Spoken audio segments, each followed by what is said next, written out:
What's going on, YouTube? Tom here. Premiering tomorrow on Netflix is a show titled The Kominsky Method, which stars Micah Douglas and Alan Arkin. So I just now Micah Douglas has been around for decades, and he's been in loads of stuff over the years. So I decided to do a top 10 list of my 10 favorite Micah Douglas movies. So with that being said, here's my top 10 list. Coming in at number 10 is the film The American President. This movie is a romance film that was directed by Rob Reiner, and it came out in 1995, and pretty much stars Michael Douglas as a president who falls in love with a lobbyist played by Annette Bening. I always found this movie to be pretty cute, charming. It's a very different political film, but it's a really good one. I mean, you also got Martin Sheen, Michael J. Fox was really good in this. Pretty good film, and I mean, Michael Douglas as the president. What more can you ask for? Perfect casting. And I always thought that Michael Douglas and Annette Bening had pretty good chemistry with one another. Yeah, this is a really nice little film. If you haven't seen The American President by now, check it out. I think you're probably like a. Oh, and not to mention, it's written by the West Wing writer Aaron Sorkin, so there's a little tidbit for you there. All right, coming in at number 9 is the comedy Las Vegas. This movie was hysterical. I mean, it was a comedy that starred the likes of Michael Douglas, Robert De Niro, Morgan Freeman, and Kevin Kline, and they're pretty much getting together for Michael Douglas's character's wedding. And of course, they're getting together at Vegas.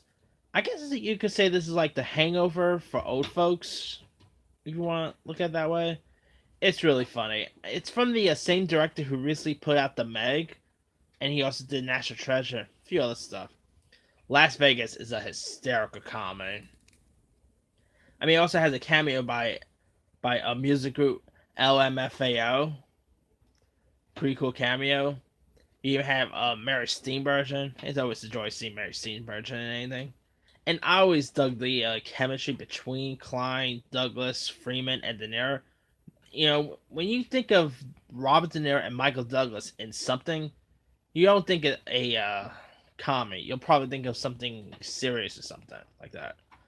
But it worked well. And who knows that Michael Douglas could do straight up comedy, because he did a pretty good job in this. Alright. Coming in at number 8 is the 2003 film It Runs in the Family. Now, this film is pretty much a family reunion with Douglas, because in this he stars with his real life dad, iconic actor Kirk Douglas, as well as his real life son Cameron Douglas. So this is pretty much a family affair for all of them. Kirk Douglas is, by the way, a legend. I mean, he's iconic. Whether you talk about Spartacus, I mean, talent runs in the Douglas household. And I gotta say, It Runs in the Family is kind of cute and charming. It was always nice to see Michael Douglas and Kirk Douglas in the film together. Because, I mean, they're father and son, so of course they're going to have good chemistry with one another. Their son Cameron Douglas, who doesn't really do anything nowadays, but he was pretty good.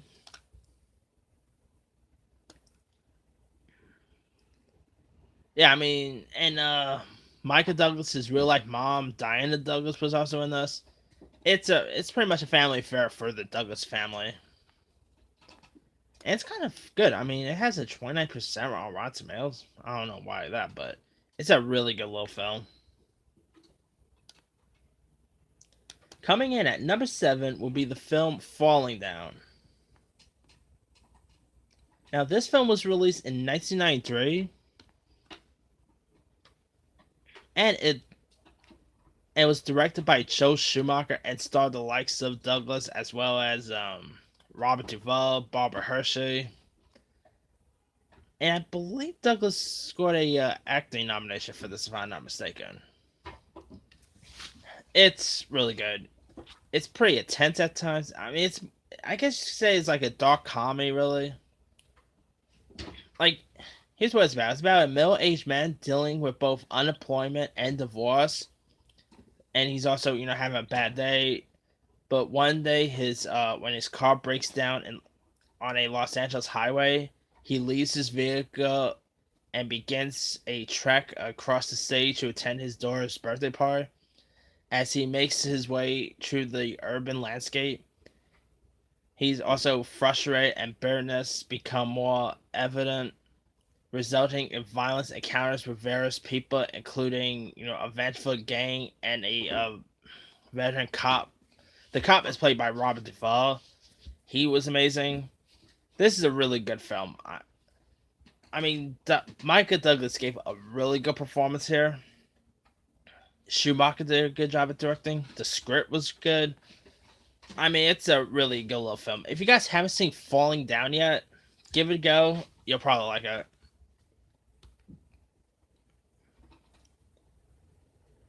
Coming in at number 6 will be Ant-Man and the Wasp. Now, I could have gone with the first Ant-Man, but I'm actually going to go with Ant-Man and the Wasp because, to be honest, Michael Douglas I thought was better in this than he was in the first Ant-Man.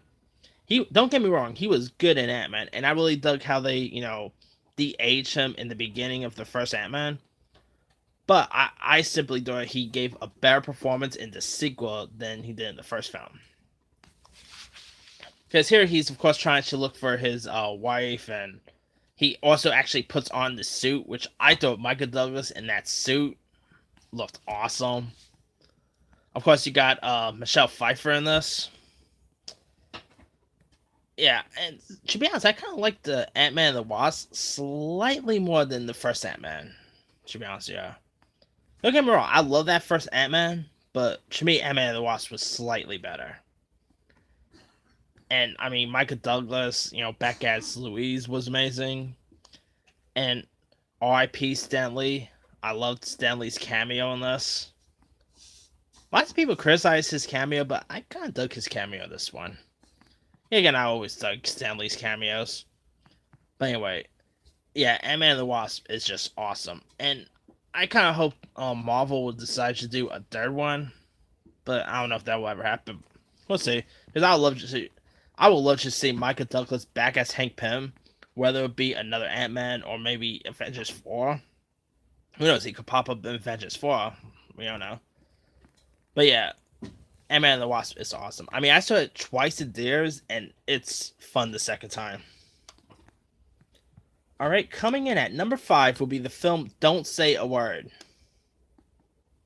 Now, this one was released in... What was that released in? Oh, yeah. It was released in 2001, and also starred Sean Bean, as well as the late Brittany Murphy. Man, I miss Brittany Murphy. Now, here's what Don't Say a Word is about. It's about a ruthless crook played by Sean Bean and his partner capture a young girl and they're trying to get the father to get a code from a coke's traumatized teen. It's a really good thriller.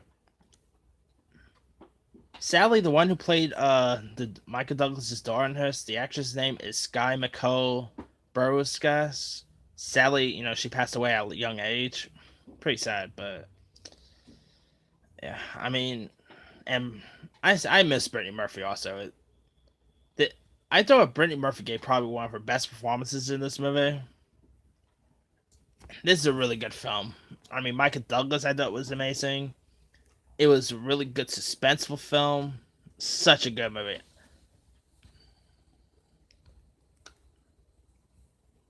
And also, you had Famke Janssen. She was pretty good. And Sean Bean, come on, he's always good. Such a good film. And I gotta say, this movie is slightly underrated. I don't really hear people talking about Don't Say a Word as much, but it's a really good thriller. Yeah, I mean, if you guys still haven't seen Don't Say a Word by now, give it a go. I think you'll probably enjoy it. All right, coming in at number 4 is Romancing the Stones. Now, this one was released in the 80s. When was this released in? Yeah, 1984. And of course, it starred Michael Douglas and Kathleen Turner, who, gotta say, worked together quite a lot. This movie was also directed by Robert Zemeckis, and it was a really good romantic adventure film. I always liked the chemistry between Douglas and Kathleen Turner. Their chemistry always was on point. Of course, they did other stuff together, like War of the Roses and a few others. But Romancing the Stone it's an '80s classic, and yeah, I mean, if you guys still haven't seen it, I have no idea how come I have no idea who haven't seen this movie yet. But if you guys somehow haven't seen Romancing the Stones, check out. I think you'll enjoy it. And it'd be cool to see Douglas and Kathleen Turner work together again. That would be a cool reunion, I should say. All right, coming in at number 3 is Fatal Attraction. Now, this movie is, of course, a film that makes lots of guys not want to cheat. It's nuts. I mean, it's completely crazy. Of course, it had Glenn Close and Archer was in this. Such a good thriller, but really an intense thriller. I mean, this was Gone Girl in the 80s, if you want to go there. And Michael Douglas was, of course, good. Glenn Close was crazy. But yeah, this is such a good movie. I mean, if you guys haven't seen it by now, check it out. I think you'll enjoy it. Coming in at number 2 will be Basic Instinct. I mean, who doesn't love Basic Instinct? The first Basic Instinct. The second one is whatever. The first Basic Instinct is awesome. I mean, come on, Sharon Stone. You remember that open leg scene? Who doesn't remember that scene? I mean, Family Guy just spoofed it this past week.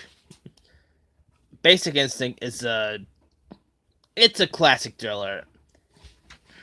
I mean, Sharon Stone, I always adored in this film. I always liked the chemistry between her and Michael Douglas. When they were casting for Hope Van Dyne for Ant-Man, I admit I was kind of hoping for Sharon Stone for that role because I would love to have seen that Basic Instinct reunion. But Michelle Pfeiffer was still good in that. It'd be cool seeing a reunion between. I mean,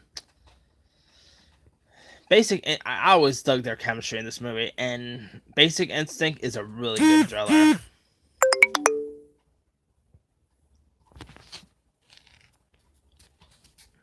I mean, it's pretty erotic, and it's really good.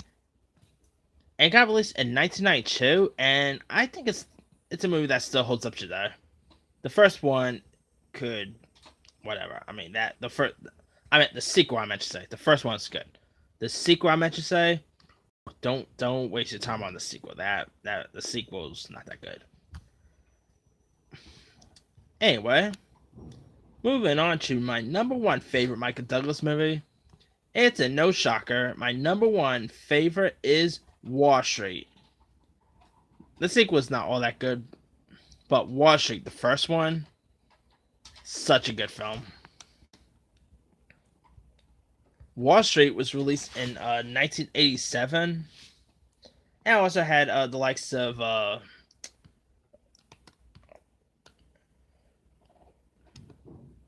course, it was directed by Oliver Stone, and also had the likes of Charlie Sheen. Martin Sheen was also in this. You had Daryl Hannah. I mean, this is such a good film. And Michael Douglas as Gordon Gekko is iconic. Of course, the iconic line, "Greed is good," is pretty iconic. Yeah, I mean, Wall Street, the first Wall Street it's iconic. It's a classic. It's an 80s classic film. Of course, it features the classic song "Fly Me to the Moon." Iconic song. And I believe Michael Douglas won his Oscar for this. If I'm not, yeah, Michael Douglas won his first Oscar for this movie. Well deserved too. I always thought his performance in this was top notch. Yeah, I mean, if you guys still haven't seen Wall Street by now, I say give it a go. It's another really good Douglas film worth checking out. But yeah, that's pretty much it. Let me do the quick rundown. 10. The American President. 9. Las Vegas. 8. It Runs in the Family. 7. Falling Down. 6. Ant-Man and the Wasp. 5. Don't Say a Word. 4. Romancing the Stones. 3. Fatal Attraction. 2. Basic Instinct. And 1. Wall Street. Now, he's been in countless other stuff that I could have added. He was in One Flew Over the Cuckoo's Nest. That's a classic. The Game he was in. A Perfect Murder. He was really good at playing Liberace and Behind the Candelabra. War of the Roses is pretty decent. Jewel of the Nile, which is the Romance of the Stone sequel. China Syndrome he was in.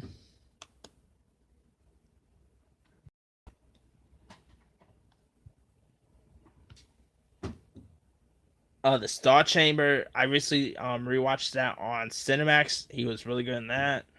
Haywire. Rainmaker's a classic. But yeah, let me leave it to you guys. What are your favorite Michael Douglas movies? Drop a comment below. Don't forget to like, subscribe, hit that bell for more notifications. This here is Thomas L. signing off.